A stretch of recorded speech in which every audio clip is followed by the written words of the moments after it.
Is here for you with 6 News at 5. The first dose of COVID-19 vaccine was administered here in the U.S. 1 year ago today. It's our top story at 5. Thanks for joining us. I'm Lauren Thompson.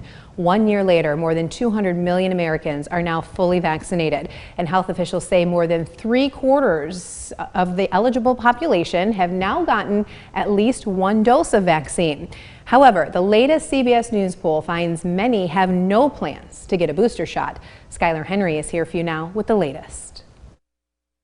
I think it can be available this month. 1 year after its first COVID-19 vaccine shot was given in the U.S., drug maker Pfizer says its antiviral pill could soon be available in the fight against the virus. Vaccines are needed. People need to prevent getting sick. They should not take chances that they may not get seriously sick because there is a pill that could treat them. Appearing on CBS Mornings, Pfizer's CEO says the treatment is nearly 90% effective in reducing the risk of hospitalization or death in high-risk unvaccinated adults if taken within 3 days of the first COVID symptoms. Lab results also showed the drug worked against the Omicron variant, expected to dominate U.S. cases in the coming weeks. The U.S. is now averaging 120,000 new COVID cases a day. Nationwide, more than 800,000 Americans have died due to the virus since the pandemic began. We're really trying to encourage people to get that boost to bolster their protection so that they're ready should they encounter the Omicron variant. As COVID-19 cases continue to surge in the U.S., the latest CBS News poll finds nearly 1/3 of Americans who are vaccinated have no plans to get a booster shot, in spite of evidence that regular vaccinations are not enough to protect against the Omicron variant. Skylar Henry, CBS News, Washington. Go back here in Michigan. Lawmakers are poised to approve an additional $841 million in COVID and other spending, including coronavirus testing for schools and emergency assistance to help low-income renters. Now, this proposed settlement funding advanced out of the conference committee to the House and Senate floors today. It includes aid that Congress and President Biden enacted 9 months ago. $150 million of it for schools will screen and test for the virus. $168 million would be relief for airports, and $140 million would go for emergency aid for renters. The bill also has $36 million in state funding to address the water crisis in Benton Harbor.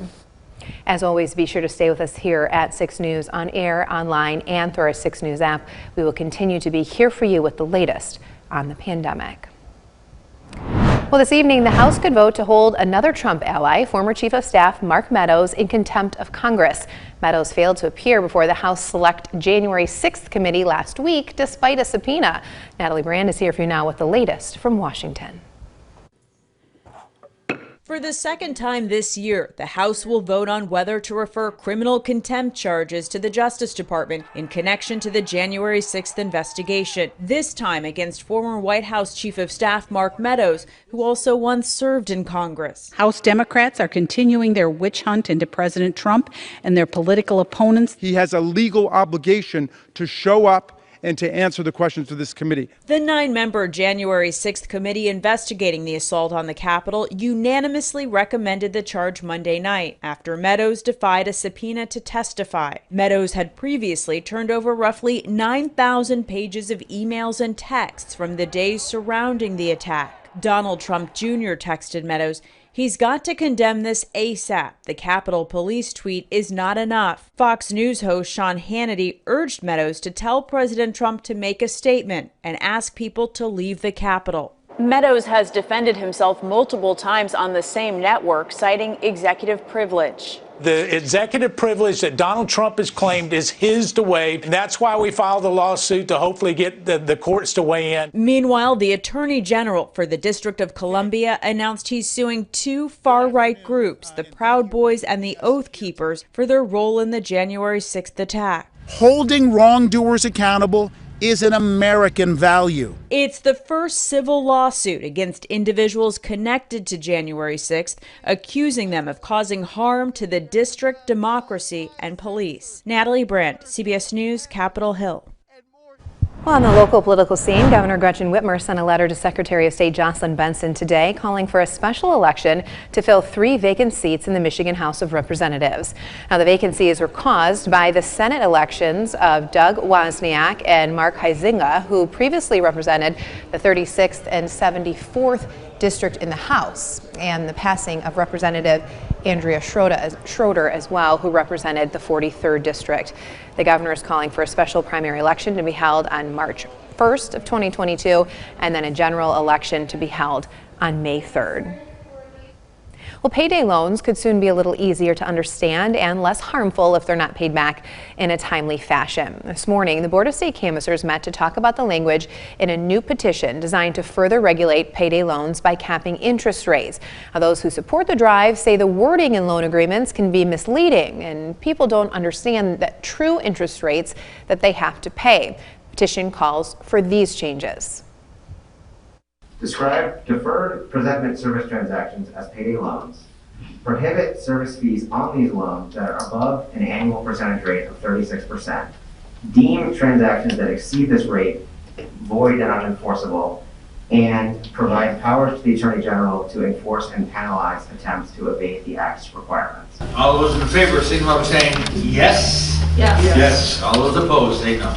It passes unanimously. Well, the annual interest rate on the loans would be capped by these petitions at 36%. Right now, customers can face interest rates more than 10 times that, some even at 370%. Now, supporters still need to get enough signatures to put the proposal on the ballot. Ho, ho, ho! Merry Christmas, little girl! Well, also today, advocates for renewable energy were at the state capitol handing out holiday goodies to lawmakers who support a bill that would lift the cap on power produced by residents, like from solar or wind. And then on the flip side, they handed out coal to those who oppose it. Not only community activists, but citizens across the state are very serious about being able to generate and sell their own solar power, and hopefully they will join us in ridding this solar cap that does not make any sense. Well, opponents say the bill does nothing to make all customers pay their fair share to maintain a reliable electric grid. Fall commencement at MSU is just around the corner, and the university has announced that Michigan U.S. Senator Gary Peters will be one of 5 speakers at the ceremonies this year. Now, the fall 2021 commencements are December 17th and 18th at the Breslin Center. This is the first time that MSU has held 5 different ceremonies for a fall semester. Senator Peters will address the Master's and Educational Specialist graduates. That's on December 17th. He'll also receive an honorary degree in law. From Storm Tracker 6, this is weather.